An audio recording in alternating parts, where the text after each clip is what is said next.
Salam dan bahagia Bapak Ibu Guru hebat. Perkenalkan, saya Siprianus Tupeng, calon guru penggerak Angkatan 9 Kabupaten Lembata.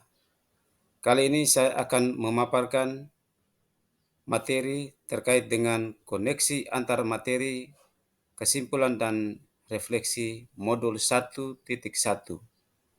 Kesimpulan dan refleksi pemikiran Ki Hajar Dewantara. Pada kali ini saya akan merefleksikan diri saya dengan pertanyaan penuntun. Yang pertama, apa yang saya percaya tentang murid dan pembelajaran di kelas sebelum saya mempelajari modul 1.1.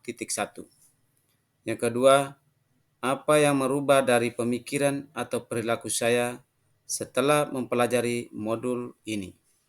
Yang ketiga, apa yang dapat segera saya terapkan lebih baik agar kelas saya mencerminkan pemikiran Ki Hajar Dewantara. Pertanyaan pertama, apa yang saya percaya tentang murid dan pembelajaran di kelas sebelum saya mempelajari modul 1.1? Yang pertama, saya lebih utamakan pembelajaran dengan cara ceramah tanpa memberikan kesempatan kepada murid.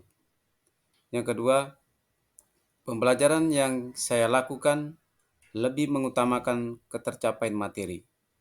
Yang ketiga, saya kurang memahami karakter murid yang ada di kelas saya mengajar. Yang keempat, murid hanya duduk pasif dan motivasi belajar kurang. Dan yang kelima, murid yang memahami materi hanya terfokus pada guru. Pada video ini, saya sebagai seorang guru melakukan pendekatan pembelajaran yang berorientasi pada guru, yaitu pembelajaran yang menempatkan siswa sebagai objek dalam belajar dan kegiatan belajarnya bersifat klasik. Dalam pendekatan ini, saya sebagai guru menempatkan diri sebagai orang yang serba tahu dan sebagai satu-satunya sumber belajar.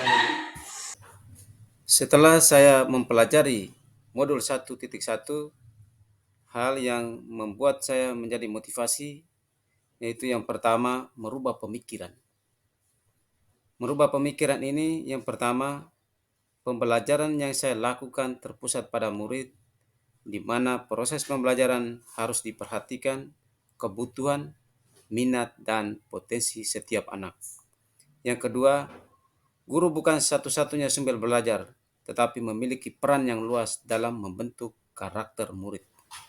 Dan yang ketiga, pembelajaran yang saya lakukan harus menghargai setiap karakter murid. Hal yang kedua yaitu merubah perilaku. Yang pertama, memberikan kebebasan kepada murid, yaitu bebas berpikir, bebas belajar, bebas ekspresi, bebas bertindak, bebas pemilihan karir. Semua kebebasan itu mempunyai panduan. Terus yang kedua, membuat pembelajaran di kelas ataupun di luar kelas secara menarik agar memotivasi belajar murid bisa meningkat. Dan yang ketiga, mengamati dan mengidentifikasi bakat serta minat anak dengan lebih cermat, menuntun sesuai dengan kodrat murid. Setelah mempelajari modul 1.1, hal yang dapat segera saya terapkan lebih baik agar kelas saya mencerminkan pemikiran Ki Hajar Dewantara. Hal yang pertama, merancang pembelajaran yang interaktif dan menyenangkan dan melibatkan peserta didik. Yang kedua, merancang pembelajaran berbasis kearifan lokal dan budaya setempat.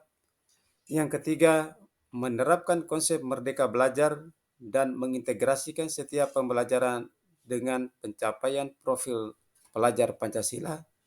Yang keempat, pembelajaran lebih mengutamakan aspek karakter dan budi pekerti. Yang kelima, menerapkan sistem pendidikan yang menuntun, bukan menuntut. Dan yang keenam, pembelajaran sesuai dengan kodrat alam dan kodrat zaman. Video ini merupakan kegiatan P5, yaitu siswa melakukan penanaman pohon di Desa Lamawolo, di mana tempat itu merupakan kejadian banjir bandang, sehingga siswa melakukan kegiatan penanaman pohon untuk penghijauan di Desa Lamawolo. Kesimpulan dari modul 1.1, maka sesuai dengan pemikiran Ki Hajar Dewantara, maka saya simpulkan ada 3 poin. Yang pertama, Ki Hajar Dewantara menekankan pendidikan adalah menuntun anak sesuai dengan minat dan bakat. Dan yang kedua, pendidikan bukan hanya ilmu akademis saja, tetapi perlu adanya penanaman budi pekerti. Dan yang ketiga, pendidikan sejatinya adalah berhamba pada anak. Sekian dan terima kasih.